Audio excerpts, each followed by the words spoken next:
What's on your mind? Let 'em know. Express what's on your mind. What's on your mind? Let 'em know. Anything relevant to life, you bring it to the table. Whether you make a move solo or a movement with a stable. No fables, you speak on your decisions. Cause in the long run, it's your voice, your views, your vision. Keeping it real with many messages for you to know. This ain't radio, but DJ runs the show. Entertainment, he rocks it. Politics, he locks it. The host with the most would handle any topic. Don't forget to share your perspective with shines of light. Cause it might make a difference in someone else's life. Make a difference in someone's life. Express what's in your heart and your mind. Share your perspective. And hello, everyone, and welcome to another edition of Perspectives. I am Daren Jaime. As always, we thank you for joining us. You can join us every week here on BronxNet's Channel 67. Also, we invite you to stay connected to us on our social media platforms. How do you do that? BronxNet TV. Now, if you're looking to reach me personally, what you can do is go to my Facebook page. The professional one is Daren C. Jaime. And then also on Instagram and Twitter. And there you can see some inspiration and also get some information as well. We encourage you also, don't forget, check us out on YouTube. You might be able to check out some past episodes.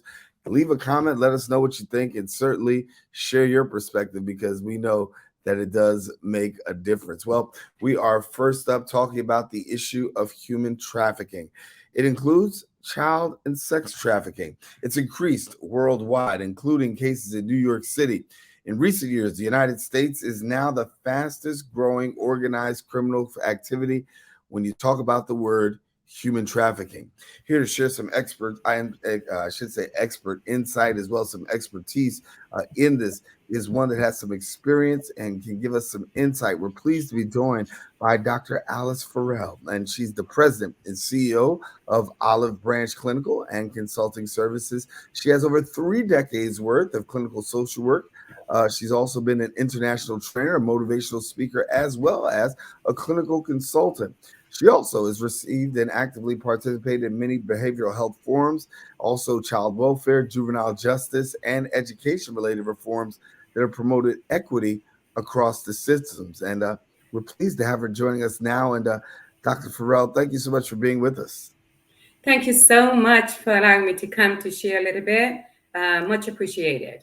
No, we really appreciate you. And I think having this conversation at a time such as this is very important. I think that for many of us, we hear the word human trafficking and we say, oh, it's not that bad. But the reality is it is bad. And it's not just bad, it continues to get worse.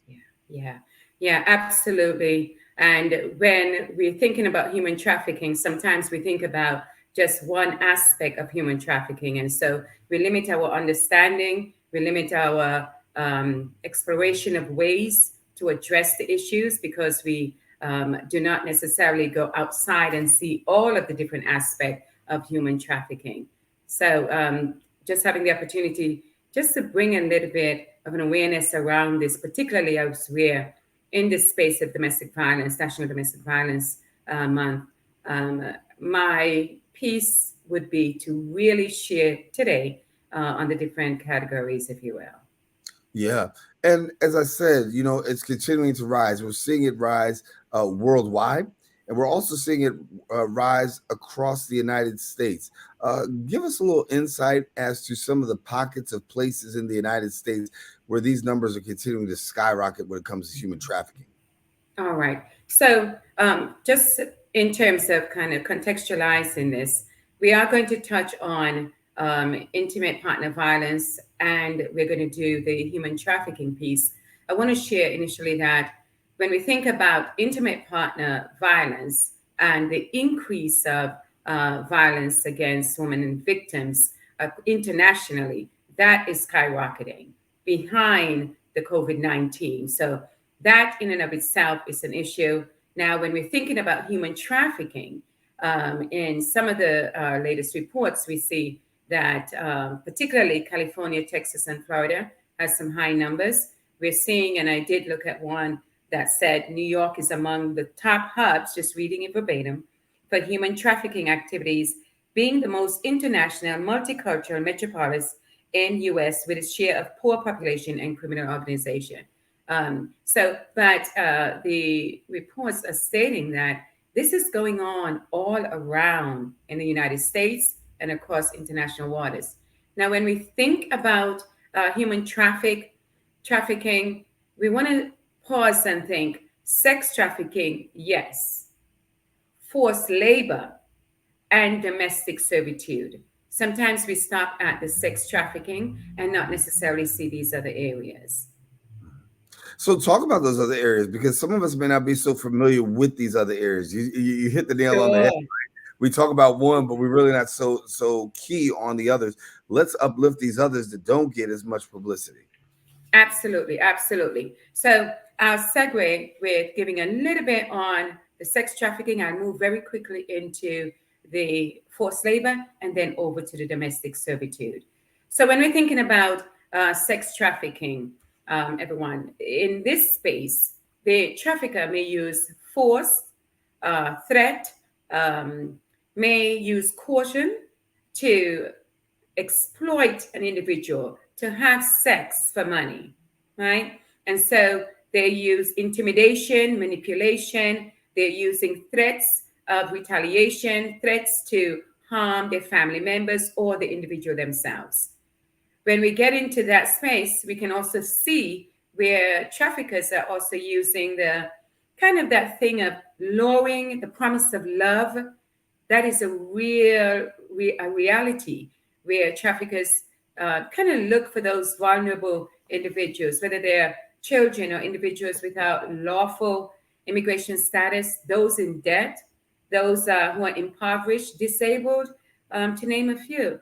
But the idea here is that they are able to lure the individuals into a space for this specific one about promise of love, material things, taking them into a space where they're then exploited and made to have sex for money, right? And then when we think about, just staying with that just for a quick moment, when we think about that aspect, we're thinking about, all right, so where's this happening? How and where's this happening? It's happening all around. But in particular, when you do the research, it's showing things like at truck stops, right? Hotel rooms, rest areas, street corners, clubs, private residence. It's happening. Human trafficking, as it relates to all of these areas that I'm speaking about, it's a hidden crime that really needs to be exposed. It's hidden in plain sight, right? And so now, let me just pause for a moment because I want to really put some elements around this. So, for example, I was in a meeting and I was facilitating a training, and the principal walked in, and the next thing I heard was a call on the walkie-talkie, right? And for that particular incident, unfortunately, I was there to talk about trauma. A particular individual had just gotten out of human trafficking, sex trafficking. They were able to get her out of it. But imagine what it's like to come back from such a horrific, humiliating, painful, traumatic experience and then going back into a classroom setting, not knowing how to manage emotions, not knowing how to interact and socialize with others because of the trauma history, right? I'm going to put another piece on the platform. Understanding there's so many young people in particular areas um, being trafficked and families not being able to come forward for fear of deportation because of their immigration status, let's say. Okay. So now I'm going to take a moment now just to switch over and then we can come back. Let's talk about forced labor for a moment, right? Often we're not thinking about forced labor, but that is a form of human trafficking. And And it's with happened domestically too, right? It's happened yes, domestically. absolutely. Right. Absolutely. As a matter of fact, domestic work is the venue area, particularly for the United States, that they find the highest forced labor, right? But I'm going to share a little bit about that. You're so right on it.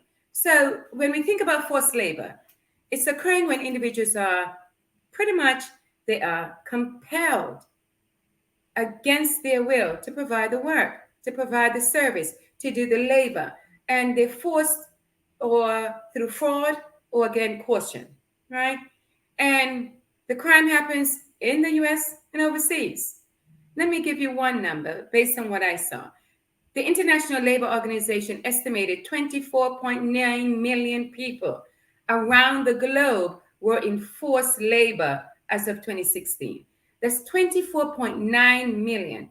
So when we're thinking across the board about modern day slavery, we're talking about 24.9 million individuals. And so some of them are not able to leave. They're not able to extricate themselves, right? Some of it based on language barriers, physically unable to leave the premise, let's say, to seek out. And Finance. yeah, and for example, if their movements are restricted or by the employer, they can't get help. They can't ask for help. Forced labor, right? And I want to say this in terms of the industries. The industries, it's not just in one area of industry. We're talking about industries that cuts across construction. It cuts across when we're thinking about, for example, and I'm going to bring us right over to the domestic labor percent trafficking by sector in 2020, right? Mhm. It's in domestic work, 19%. When we think about agriculture, it's there, 7.80%. Construction, 6%. Illicit activities, 5%. Traveling sales grew 6%. And in other, such as restaurant, food service, and hospitality, 56%. Again, 24.9 million victims of forced labor worldwide. We don't often think of that under human trafficking, but it is human trafficking. Not Right. everyone in terms of that. Let me jump in here because when you talk about forced labor, I think that sometimes we don't even pay attention to how these things are actually, occurring, and how also sometimes we're even taking part in it simply by buying products where Yes. people are. We've heard about sneakers, right? A lot of people talk about sneakers and the fact that when you have these forced laborers in China and other places where people are really working slave labor wages, but yet and still we reap the benefits, kind of, sort of, right? Because we get the Yeah, product. But the fact of the matter is, I would argue we're being overcharged. But many people still take advantage of that, right? And that's and right. there's so many ways that we become active participants that we don't even know about. So can you just, before we go into the other part, enlighten us a little bit about how we become active participants sometimes and we don't even know? I'll give one way: silence. Absolutely. Oh, you are so right about this. So, when we think about industry, and one piece of the work and writing that I was looking at, they spoke about the victims are forced to manufacture products, grow products that we use and consume every day, like you were saying. And when you ask the question of what can we do, when you go to the Department of Homeland Security website, you're going to be able to find plethora of different ideas and material and resources that you and I can use to do better, to not continue to contribute either through silence or through purchasing of being a consumer of the items and the products that are known to be coming out of sweatshops and all of the other places, not just there, but other places, right? And so, one of the things that I'll say right up front is that there is a blue campaign initiative, and that's out of the Department of Homeland Security. If individuals go on their dhs.gov backslash uh, blue dash campaign, they'll be able to get the video clips. They're going to be able to search through and find signs and symptoms and indicators that they can see and maybe be able to help someone, right? Because now they're becoming familiar with the signs and the symptoms and the indicators. They also have a website section that says spread the word, where individuals can download their resources, their materials, their information, and then use that in terms of anti-human trafficking. They also have information about viewing and sharing their public service announcements. So someone might say, well, I don't know how to create these things. I don't know how to pull together materials to share. at my faith community meeting, at my recreational setting, or what have you. You don't have to actually do it on your own. The material is there, it's created, public service announcement, the catalog you can download, and they give you their numbers. You can call in terms of hotline. For the person that needs help, they give a 1-888-373-7888 number.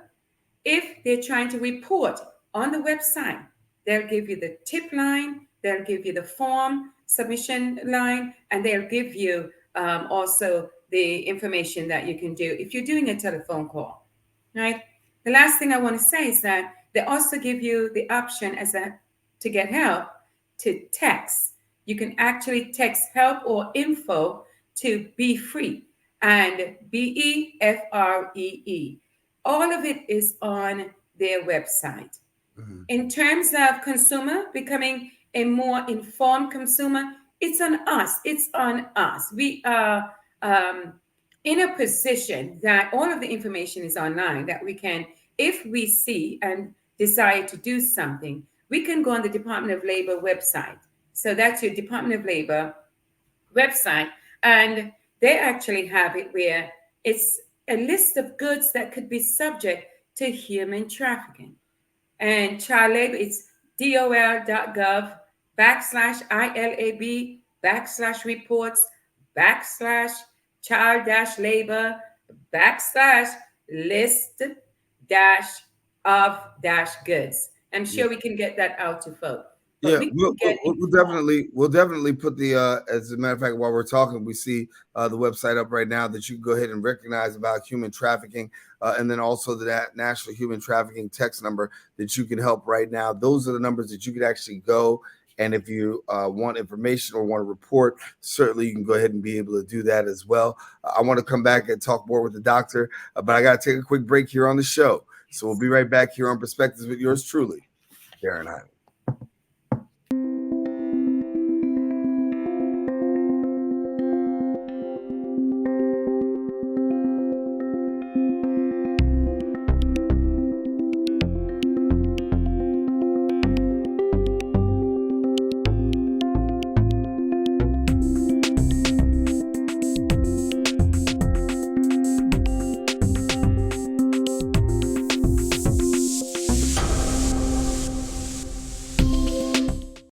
Back here on Perspectives, Daren Jaime here with you, and we are so glad to have you as a part of this conversation, continuing our conversation where we're really addressing the issue of human trafficking. If you were just joining us in the last segment, we were spending some time, and we were talking about exactly how human trafficking really fleshes out. There's so many ways that it fleshes out, and we don't even know.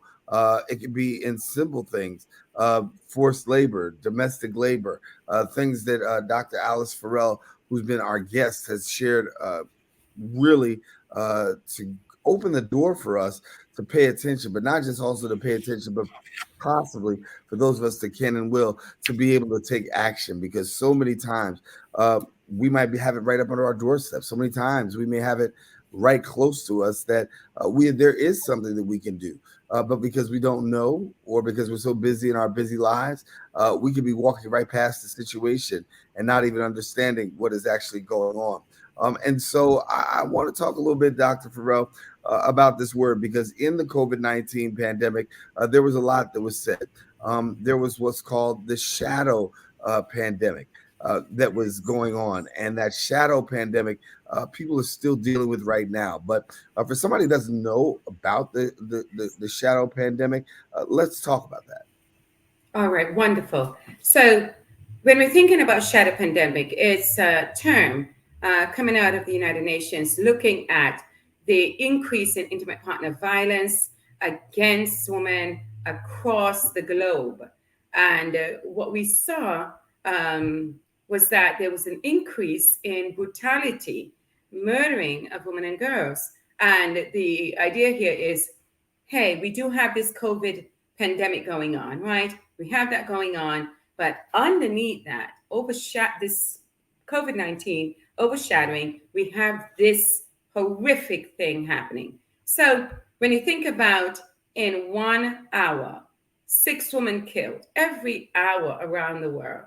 And in particular, it's based on and by men and men in their life. They are their partners or recent partners or ex-partners, but men in their family. And it's a brutality, but it was there before, right? The increase in intimate partnership violence, um, we saw it before COVID-19, but we saw it increase tremendously. And we saw women going across the nation, across the world, kind of raising up their voices, saying enough is enough. I was interviewing a young lady from London during last year. And in the interview, we were talking about this piece, and she had mentioned the horrific murdering of Sarah just a few days before, right there in London. And we were talking about the impact on women, on girls, on the communities, and this is where we're seeing it. So we have the intimate partner violence. That is the brutal murdering, killing of women, of girls. We do know that men experience intimate partner violence also, right? That men are not only perpetrators, but they are victims as well. But when we think about the prevalence and the intensity and the frequency and the severity of a woman experiencing horrific, brutal stabbing, shooting, killing, just all of it. It is that is what is called a pandemic, right? And Right. there's so much to speak about that. Well, I want to have an opportunity to talk about help, because when you're in the intimate partner violence situation, you seem locked in. Help seems like miles away. And I spoke to a couple of people who we've interviewed about this particular subject. And, the one young lady said it seemed like the night would never end. It seemed like the day would never come when there would be this freedom. But fortunately, she was able to get some legal recourse and have law enforcement be able to intervene, step in, separate her from her partner, and now she's doing better. But like she told me, we're in a better place in the pandemic, but I'm not in a better place emotionally and psychologically, simply because while he's gone and while we have this separation, I have my child, but yet and still, I relive this in my head and in my heart every day. Yeah, yeah. You're describing so many experiences of victims of intimate partner violence. And I just want to share, just before jumping into help, that it is generally when the individual is thinking of leaving or communicating they're leaving or they're going to separate or divorce, that it becomes the most dangerous time for that person, right? We see that in the research. The most dangerous time. I've sit in spaces where I work with the individuals to create safety plan. It's so important to have opportunity to create the safety plan in advance to make sure no one is saying, you leave now. Everyone, at some point, we always had this thing that we can make a person leave and they shouldn't stay in that situation, but we don't know all the nuances of that relationship. And that person is the one that will know most clearly when it's the most dangerous and when they could actually leave.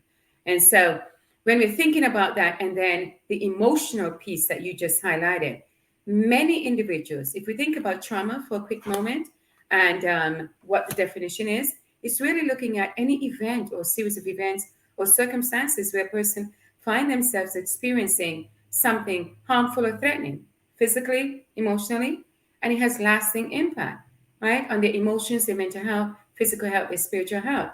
When a person experiences such as what you've just shared, the reliving part to it, it's not just a reliving as to think, oh, I just thought about it.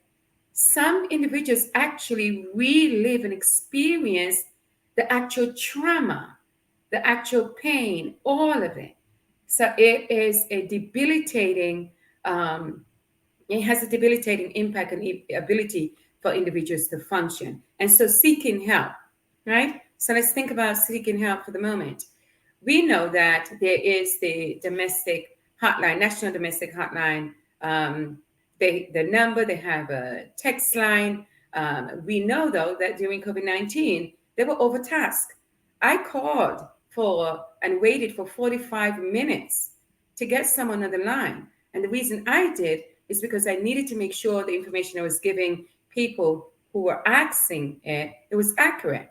And they explained it to me. They were overloaded with the amount of calls they were getting. They're available, but they were tasked. So being resourced and more resourced is necessary on the national level and on the local level.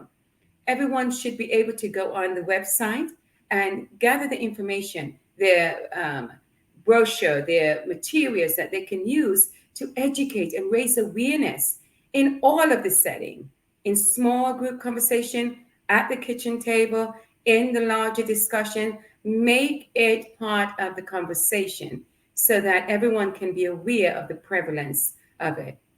So when I stop there, but there is that aspect about the actual mental health piece, seeking therapeutic intervention and the likes.